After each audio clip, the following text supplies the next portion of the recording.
आप सभी साथियों को एक बार फिर से मेरा बहुत बहुत प्यार भरा नमस्कार।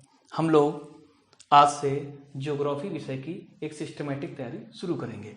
शुरुआत आधारभूत तत्वों से यानी कि इंट्रोडक्शन से, इसके बेसिक्स से। सबसे पहले हम नॉमेनक्लेचर के बारे में जानते हैं। भूगोल और ज्योग्राफी और दोनों ही नाम इस सब्जेक्ट को कितना सार्थक तरीके से परिभाषित कर पा रहे हैं। भूगोल यानी कि भू और गोल दो शब्दों से, यहाँ पर हमें भूगोल विषय की विषय वस्तु के बारे में जानकारी मिलती है यानी कि पृथ्वी, और साथ ही साथ पृथ्वी की आकृति के बारे में जानकारी मिलती है। आप जानते हैं पृथ्वी पूरी तरह से चूंकि गोल नहीं है, इसीलिए भूगोल नाम इस विषय को सार्थक रूप से परिभाषित करने में सक्षम नहीं है। दूसरी तरफ जियोग्राफी की बात करते हैं। जियो और ग्राफी इन दोनों लैटिन भाषा के शब्दों से मिलकर के बना है। जियो का मतलब पृथ्वी होता है और ग्राफी का मतलब होता है वर्णन या व्याख्या। तो इस प्रकार से यह एक ऐसी ज्ञान की शाखा को बता रहा है जो पृथ्वी के बारे में वर्णन करता है। कुछ हद तक यह नाम इस सब्जेक्ट को परिभाषित करने में सक्षम प्रतीत होता है।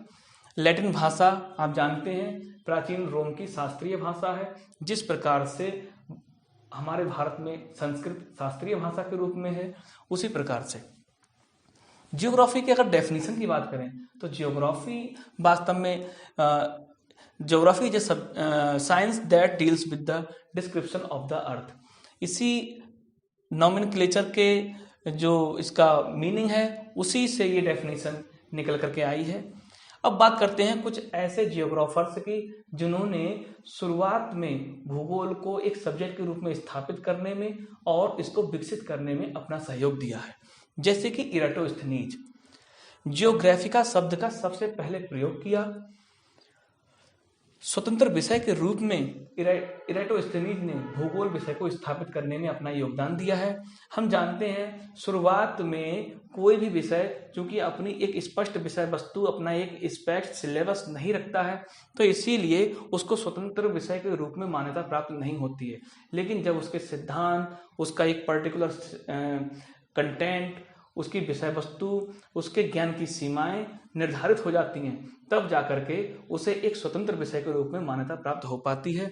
तो इस क्षेत्र में इराटोस्थनीज का बहुत बड़ा योगदान है। इसीलिए इन्हें व्यवस्थित भूगोल का पिता कहते हैं। चूंकि इन्होंने विषुवत रेखा की लंबाई मापने का सबसे पहले प्रयास किया, इसीलिए इन्हें भूभौतिकी का पिता भी कहते हैं। भूभौतिकी विज्ञान की भूगोल के क्षेत्र की एक ऐसी शाखा है जो पृथ्वी की डायमेंशन से, पृथ्वी से संबंधित विभिन्न प्रकार के मापों के बारे में जानकारी देती है। तो विषुवत रेखा की लंबाई का मापन चूंकि इन्होंने प्रथम प्रयास किया है, तो इसीलिए भूभौतिकी के पिता भी कहलाते हैं। हिकेटियस बहुत बड़ा नाम है, फादर ऑफ जियोग्राफी कहलाते हैं। इनकी रचना है जेस्ट पीरियोडस। जेस्ट पीरियोडस का मतलब होता है वर्ल्ड सर्वे या फिर journey around the earth. Herodotus आप जानते हैं इतिहास के पिता के रूप में विख्यात हैं, लेकिन विश्व मानचित्र पर देशांतर रेखा यानी लॉन्गिट्यूड्स को खींचने का प्रथम प्रयास करने वाले व्यक्ति भी हैं, इसलिए जियोग्राफी में भी इनका योगदान है। अरस्तु, कई स्ट्रीम में हमें इनका नाम सुनने को मिलता है।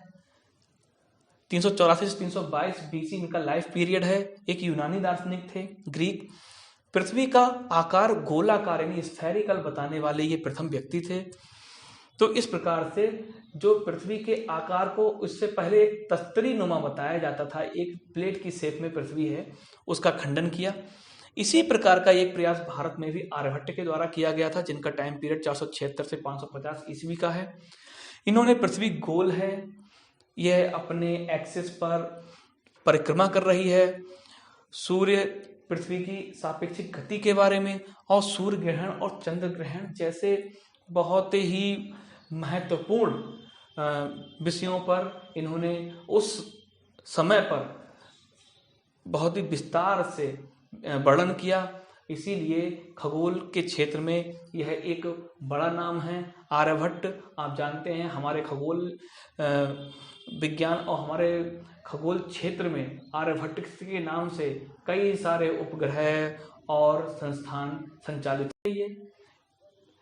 क्लॉडियस टॉलमी 140 ईस्वी, मिस्र यूनानी थे, और भू केंद्रीय सिद्धांत यानी कि जियोसेंट्रिक थ्योरी इन्होंने दी।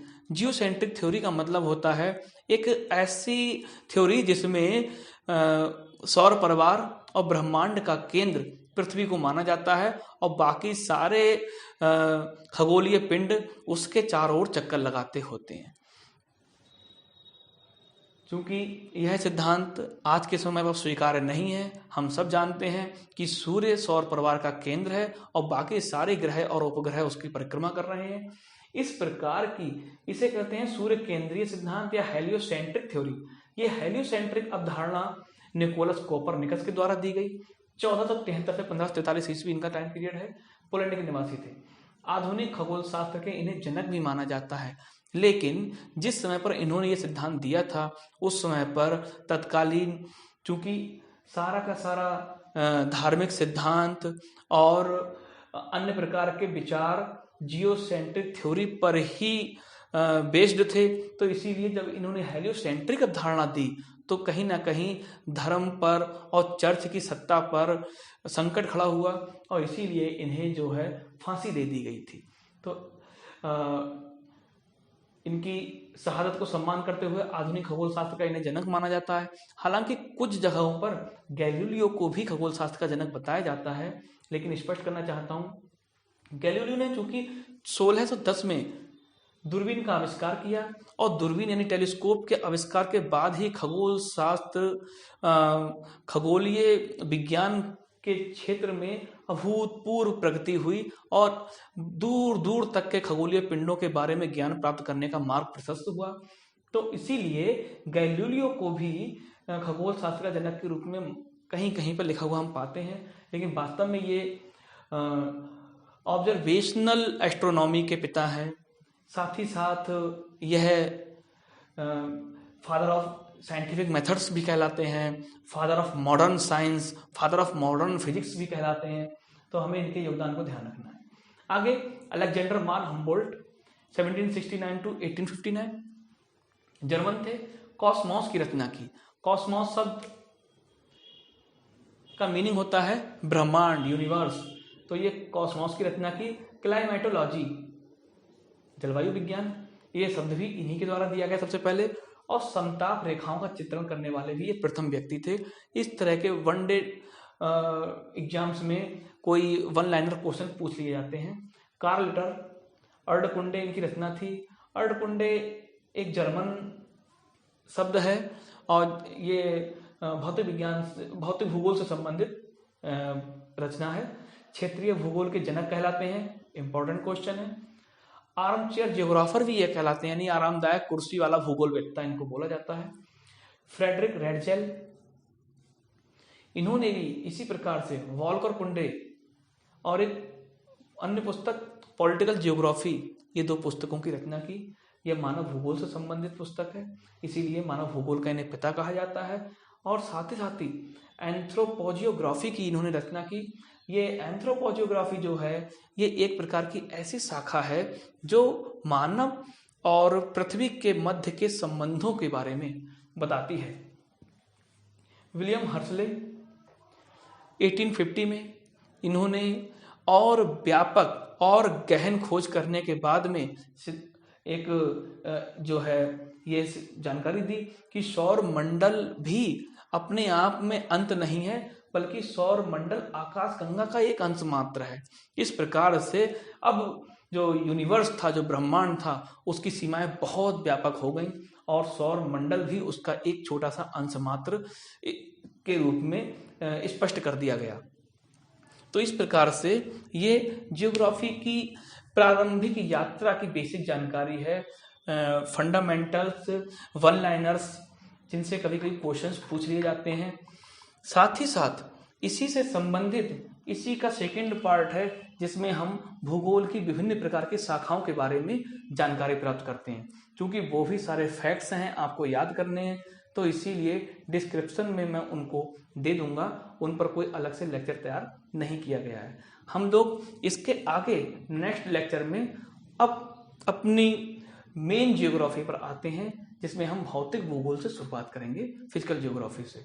तो आज का लेक्चर आपको कैसा लगा हमें ज़रूर कमेंट बॉक्स में लिख कर दीजिए, और चैनल को लाइक शेयर सब्सक्राइब, वो आप लोगों का सहयोग उतना हमें पूरी तरह से अपेक्षित है।